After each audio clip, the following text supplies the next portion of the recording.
दोस्तों, स्वागत है आप सभी का शिव शक्ति के यूट्यूब चैनल पर। आज की कहानी बहुत इंटरेस्टिंग होने वाली है, इसलिए प्लीज़ इस कहानी को पूरा ज़रूर सुनिएगा।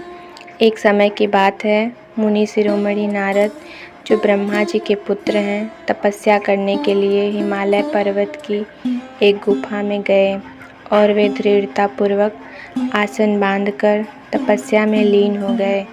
जब ये समाचार इंद्र को मिला तो वे मन ही मन ये सोचने लगे कि ये नारद मेरा राज्य लेना चाहते हैं। इंद्र नारद मुनि की तपस्या भंग करने के लिए कामदेव को उस गुफा में भेजते हैं, परंतु कामदेव के कई प्रयासों के बाद भी वे मुनि की तपस्या में विघ्न नहीं डाल पाते हैं, क्योंकि उसी गुफा में भगवान शिव ने तपस्या करते समय कामदेव को नष्ट किया था तथा देवताओं की विनती पर रति देवी के लिए कामदेव को कुछ वर्ष के बाद पुनः जीवित करने का आज्ञा दिया था।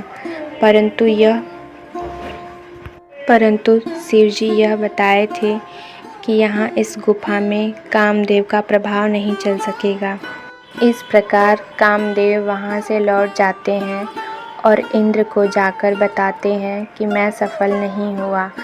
तो इंद्र को यह बात जानकर बड़ा विस्मय हुआ और वो नारद मुनि की बड़ी प्रशंसा किए, लेकिन शिव जी की माया से मोहित होने के कारण वे पुरानी बातों को याद न कर सके।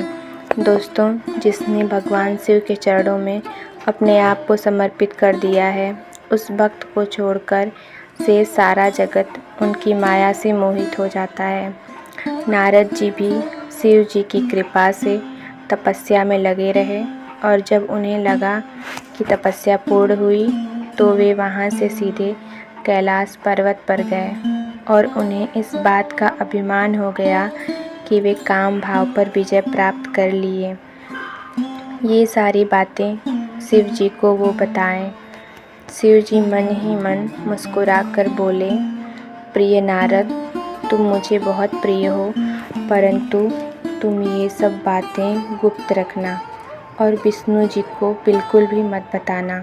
उसके बाद नारद जी वहाँ से ब्रह्मलोक में जाते हैं और वे ब्रह्मा जी को भी गुफा वाली बात बताते हैं।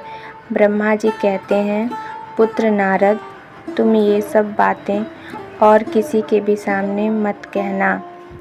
परंतु दोस्तों, नारद जी को अभिमान हो जाता है और वह विष्णु लोक में जाकर सर्वप्रथम विष्णु जी को प्रणाम करते हैं और विष्णु जी भी उन्हें गले से लगाकर आसन पर बिठाकर बोले, तात, कहाँ से आते हो और यहाँ किस लिए तुम्हारा आगमन हुआ है?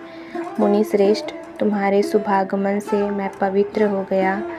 जबकि विष्णु जी को सारी बातें पहले से ही पता थी। भगवान विष्णु की यह बात सुनकर गर्व से भरे हुए नारद मुनि ने कामदेव वाला सारा वृत्तांत सुना दिया। ये सब बातें सुनकर विष्णु जी बोले, मुनि, तुम तो तपस्वी हो, तुम पर भला काम का प्रभाव कैसे पड़ सकता है?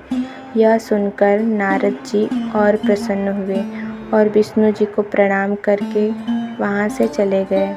जब नारद जी रास्ते में जा रहे थे तो शिव जी की आज्ञा से भगवान विष्णु ने मुनि के मार्ग में एक विशाल नगर की रचना की। श्री हरि ने उसे बैकुंठ लोक से भी अधिक सुंदर बनाया और नाना प्रकार की वस्तुएं उसकी शोभा बढ़ा रही थीं। वहाँ शील निधि नामक ऐश्वर्यशाली राजा राज्य करते थे। वे अपनी पुत्री के स्वयंवर के लिए उत्सव का आयोजन किए थे। उस स्वयंवर में चारों दिशाओं से बहुत से राजकुमार पधारे थे। ऐसे नगर को देखकर नारद जी मोहित हो गए और वे राजा के द्वार पर गए। मुनि शिरोमणि नारद को देखकर राजा ने उन्हें श्रेष्ठ रत्नमय सिंहासन पर बैठाकर उनका पूजन किया।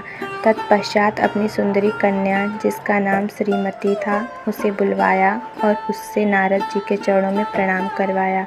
उस कन्या को देखकर नारद मुनि चकित हो गए और बोले, राजन, यह देव कन्या के समान सुंदरी कौन है? तो आगे की कहानी वीडियो के अगले पार्ट 2 में। तब तक के लिए धन्यवाद।